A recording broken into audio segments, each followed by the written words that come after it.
and we can't figure out when it was the last time this committee convened on these very important issues. The federal agencies, tribes, the territories, and looked at the allocations they receive and the needs they have and the inadequacy of what we have provided. So I'm very pleased we're here today.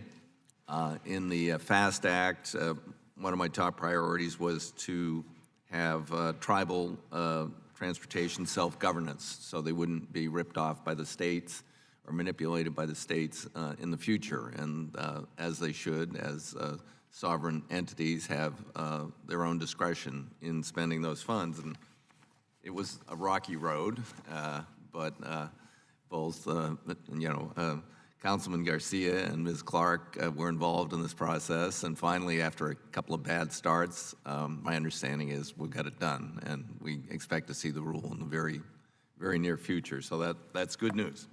Okay, now you got self-governance, but virtually no money. So that's the next objective before us. So, the death rate on Indian lands in terms of pedestrians and driving accidents is horrible, and the state of the infrastructure is abysmal. So I'm hoping we can do a lot better in this reauthorization, and I'll be happy to hear from you today.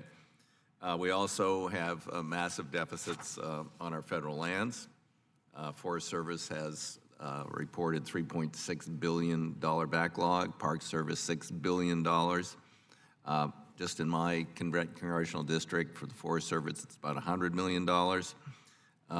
These needs need to be addressed, and hopefully, again, we can do better in this bill. And then finally, we're going to revisit the territory issue, which has not been revisited for a couple of decades. It used to be the territories got a percentage share. Unfortunately, a number of years ago, they were set to a fixed amount of funding instead of a percentage share. And even as they've grown, the funding has not grown.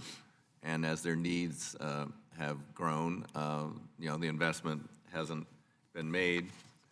And of course, we've had the disasters in Puerto Rico and in the Virgin Islands, and we're still trying to pry money out of a number of federal agencies to deal with that. The committee will be visiting in the near future to both of those entities, and we will see firsthand the lack of progress. So I think this is a very timely hearing, and I thank you.